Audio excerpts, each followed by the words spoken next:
Hope.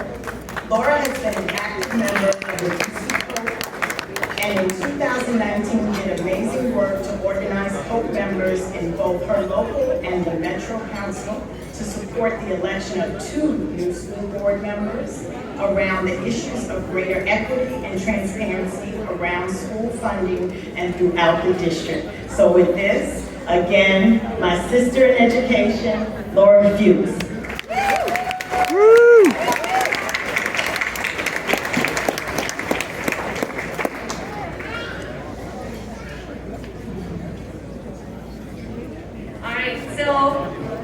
They gave me 1 minute, so I'm going to take my minute. As a teacher for the last 15 years, it's really humbling to win this award. I, of course, have to thank Miss Davis for how she put me in a place where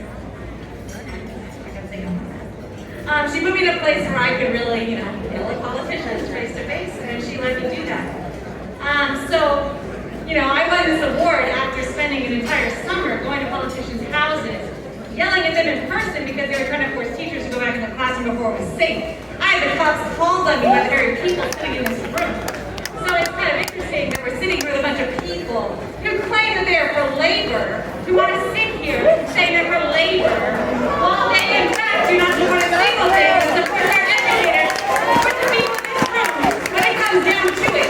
So when you think about who we're giving labor awards, I want to thank them for giving them to me because I literally yell at everybody. I yell at anyone in power who doesn't stand by the people, who doesn't stand by what they say, who only does it symbolically. Y'all sitting here right in front of me is real cute.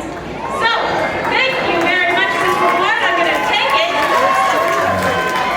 And I'll see you guys at the elections, but I do not vote for a single person who did not stand by the educators and didn't stand by labor in this room. You're in